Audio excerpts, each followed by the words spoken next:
Sometimes in our lives, God seems to send us back to some difficult places.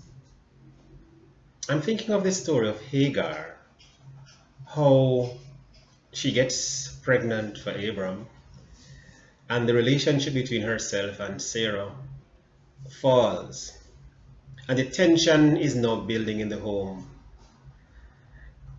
The text seems to suggest that Hagar was flaunting the pregnancy in Sarah's face, and she gets upset, and she talks to she talks to Abraham, and they put her out effectively. And she's weeping and she's in distress, pregnant, nowhere to go, no one to turn to, and God encounters her in that space. And they're having the conversation there, and God says, "Go back."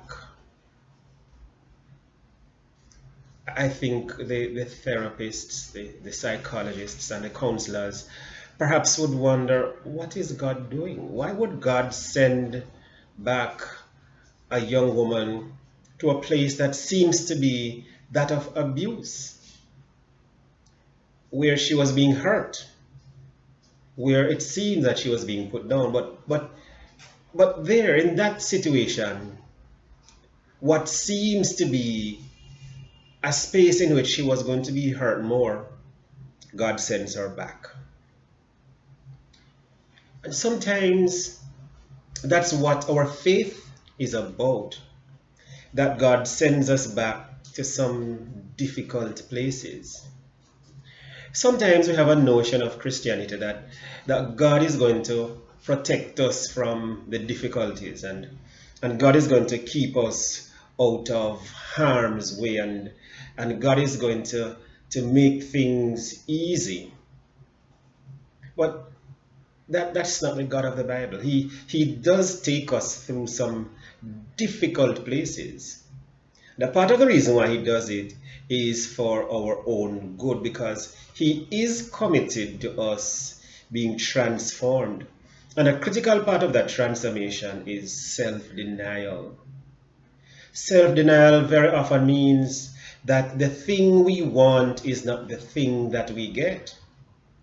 Self-denial very often means that the protection from hurt and pain and misery that very often that we think is a good thing for us is not the thing God intends for us in the moment.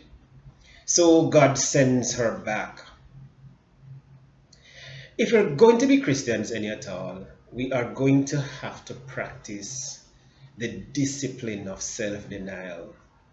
And the discipline of self-denial in many instances is going to be unpleasant, is going to shake us up out of those places where we're most comfortable, where we do not get the things we want, where we're not given a break, where we are, as it were, pushed against the wall, and everything that we find security in ourselves, where we find protection in ourselves, God seems to take all of those things away from us, so that we can learn to depend on him in the difficult place, in the place where he's saying to us, go back.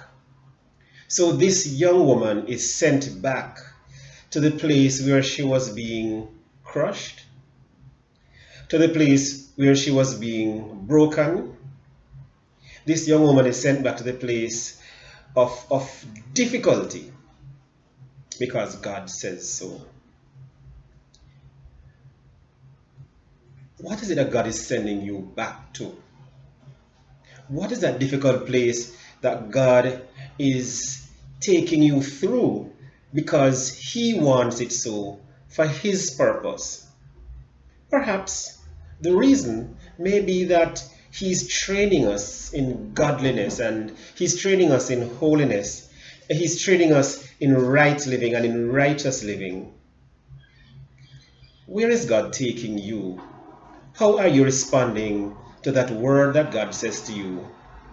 Go back.